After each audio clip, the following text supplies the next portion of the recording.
What's up, YouTube? Today we are standing in solidarity with freedom fighter Adam Kokesh.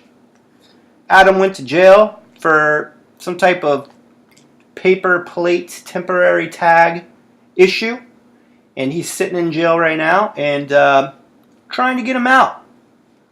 But this isn't the worst thing. Last time Adam was in jail, we came out with a great book, Freedom, if you haven't read it.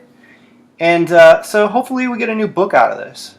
But anyway, we're over here standing in solidarity with Mr. Kokesh, another Iraq brother. And let's get to his open letter. An open letter to Sheriff Aiken of Wise County, January 24th, 2018. Sheriff Aiken, my name is Adam Kokesh, and on January 16th I announced that I am running for President of the United States as a Libertarian on the platform of the peaceful, orderly, responsible dissolution of the United States federal government. On that same day, I was falsely arrested in York County by Texas State Trooper Garcia, and that is why I am currently enjoying a government-induced, taxpayer-funded spiritual retreat at your facility, the Wise County Jail. I would tell you more about the incident, the charges, the circumstances, and the full name of the arresting officer, but although I have been locked up for more than a week, and despite my repeated demands, I have yet to receive a single piece of paperwork by the government regarding the incident or my unjust imprisonment. As the county sheriff, you have the ability to set things right in this case. I intend to help you. I will make it as easy as possible for you to achieve justice, so long as you cooperate with me in good faith and honor your oath to the Constitution, similar to the one that I took when I enlisted in the United States Marine Corps. I swore to defend it against all enemies, foreign and domestic. I watched fellow Marines die in combat in Fallujah, Iraq, to allegedly defend the freedom of my fellow Americans. Needless to say, it was quite disheartening to return home to find that if the terrorists ever hated us for our freedom, they should love us by now. We found out the hard way that the greatest enemies of the Constitution are not to be found in the sands of some far-off land, but rather right here at home. I hope that your opposition to the Constitution is unintentional rather than deliberate, but now that the issue has been raised, we shall soon see if you are one of many domestic enemies of the Constitution, or if you will join me in standing up for freedom, justice, and American values. You have access to sufficient evidence to determine that my arrest was false, and that Officer Garcia acted with deliberate malice and disregard for my rights. You can watch the videos that I broadcast live during the arrest until I was unlawfully ordered to stop filming. You can see that there were several violations of police procedure and my rights as described by the Fourth Amendment to the United States Constitution. I am writing to you to report several crimes. I have been falsely arrested and imprisoned. An innocent man sits in your jail, the victim of a dangerous criminal in uniform who still roams the streets to terrorize the good people of Wise County, who you have a duty to protect. If you don't think that terror is the effect of his presence, I challenge you to survey the residents of Wise County and ask them how they feel when a state trooper pulls up behind them. I would bet you everything that I own that you will hear more words like fear and anxiety than safe and secure.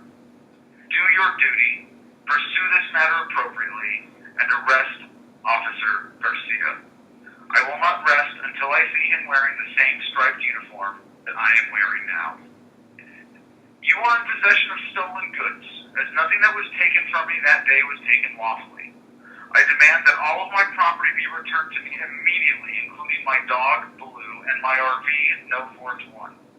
I demand that you make arrangements to compensate me for all damages done to my property, time lost due to false imprisonment, and all towing and impound fees. You can pass the bill directly to the arresting officer. Instruct the Wise County District Attorney to not oppose my writ of habeas corpus and the presiding judge to grant it, so that you can release me without restrictions or pending charges. Do the right thing. Regardless of how well you handle this, there will be a number of lawsuits stemming from this incident, and I intend to extract as much money as possible from the criminal arresting officer, Wise and all other individuals who can be held accountable, possibly even yourself, for the numerous civil rights violations that I have experienced in your facility, including having a female guard deliberately walking on me while sitting on the toilet in my cell. I will not take a single penny from any lawsuits for myself or my political causes. It will all be returned to the people of Wyatt County with priority given to compensating your other victims. I have presented you with a very important choice that will affect you until your last day on earth, regardless of what you decide. It is now up to you to show the world if you are a man of courage and conviction, or cowardice and corruption. I invite you to meet me in my cell, M2/P32, or as I like to call it, the Kokesh Presidential Suite, at your earliest convenience to discuss these matters. I assume you will be consulting with attorneys before taking any action. I strongly suggest that you consult your conscience first. Sincerely, Adam Charles Kokesh, inmate number 95195. P.S. I would have sent this letter by certified mail, but that option is not currently available to me as I have been denied access to even any of the normally available resources necessary to mount a proper legal defense. Last night, I read this letter to my staff over the phone from my cell. By the time you read this, it will have already been publicly released as a blog, a podcast, and a video on numerous platforms to millions of people online, and emailed to all local public officials and media in Wise County, for whom my staff can find contact information.